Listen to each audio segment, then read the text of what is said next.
But did you want to continue on? So you were saying So the first podcast, I think another reason why they were mad is because when we were talking about it, we first talked about the body count, and then we talked about men making less than 100K. Then we talked about something else. But when I edit it in the same title, like why should a man accept your, etc. That's fair. Yeah, just being honest.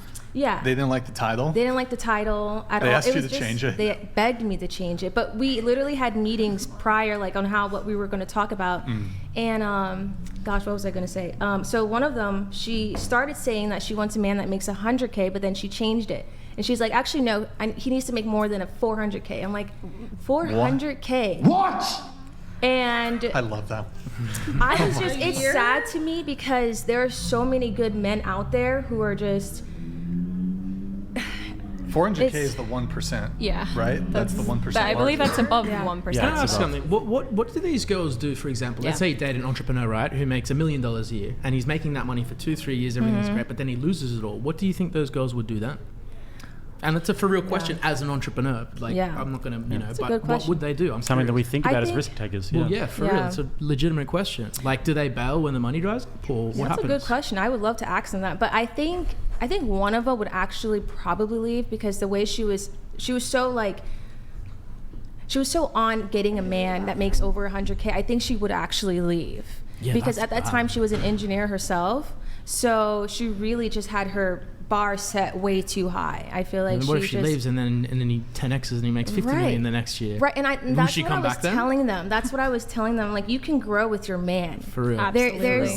And if it makes you feel better, the only 2 girlfriends that I had, 2 5-year relationships, both supported me when I started each business. Each business went on to make 7 figures. I lost it all, but we separated before that. And then the second one was with me when I built it all back up again. Yeah. So it's like loyalty. I think loyalty is what this whole market is missing, to be honest. And then just giving them a space to grow and giving them that peace and that security as well, because men need that feeling as well. And a lot of females are missing out on that kind of relationship because they're so fixated on being in the winner circle. Yeah.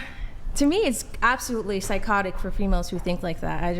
It doesn't make sense because it's not logical at all. Yeah, what's your opinion on this? If your friends were sitting here, what do you think they would say if they were asked the question what they brought to the table to be able to earn a man like that?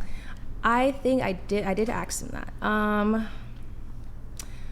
I think the main one that was talking, I think she just kept saying, well, I'm an engineer. I make over 100K, so I need a man who makes about the same amount of income a year.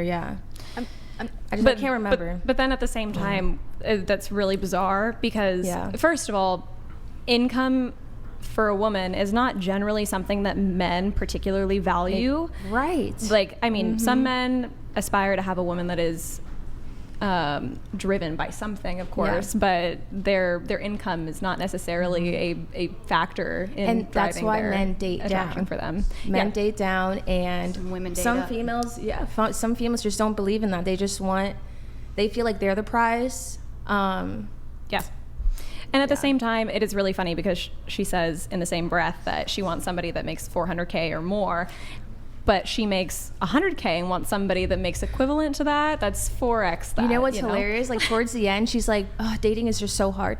I'm like, well, I really wonder why. I really wonder why.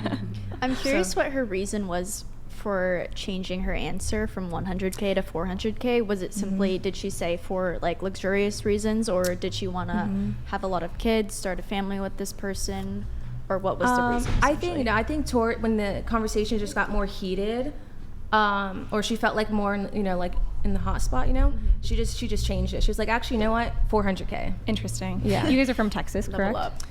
Yes, not born and raised. I'm from Orlando. Okay, but you guys live in Texas currently. These girls do as well. So both. Interesting. Well, they just moved here a year ago. Well, not here, but Dallas. Yeah. Well, theoretically, you could have a pretty decent living on $200,000 a year in a lot of places in Texas. So that's very interesting. I don't know where you'd need $500,000. Yeah. But you're a millionaire. That was a lot.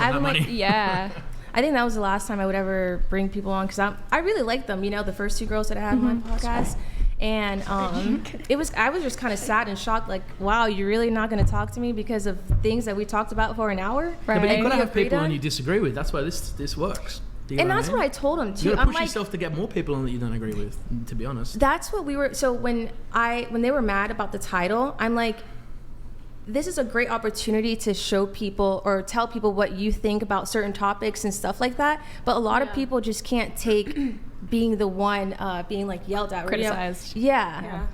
It's They very just can't- interesting. If this is what you're doing for content, though, I would say don't back off Yeah. and don't get self-conscious because, Yeah. like I'm sure Brian will be able to tell you, you'd be able to say as well, you cannot please everyone. And half of my videos are literally titled like "Feminists Destroyed with Facts and Logic."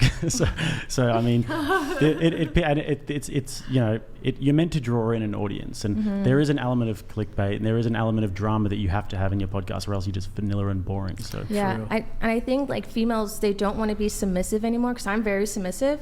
So I don't think they want to be submissive anymore because they see it as a sign of weakness, or they see it as, oh, I can't be independent anymore, which is not true at all. Like I'm an entrepreneur, but I still want, like the people in the back end are all men. Like I'm not going to make a big decision without going to my mentors. But some of these females don't. They're like, I don't want to need that. I can just make those decisions. And I find that women in general tend to be very sensitive to criticism, whereas men tend to be far more accepting when it comes to being criticized. And I mean, you take it with a pinch of salt, but you also take it in the sense to like work on yourself and better yourself. And women have a really, really difficult time doing that, I find, a lot of the times. Yeah. Can I ask a question around the table? Would you guys date somebody who makes less than 100K? Would you marry somebody who makes less than 100K? I would if they love me. Yeah. Yes. Yep. I would live under a bridge with someone who respects me and loves me. Yeah. Facts. My husband makes under 100K. Yep. Yeah, I would. Of course, in Pennsylvania, Lancaster, Pennsylvania, $100,000. Are you kidding me? Like that is a lot of money. Yeah. I would. I would date a ham sandwich under 100K. Support me on my dreams. Slightly I would different. date a legitimate ham sandwich. Yeah. Yeah.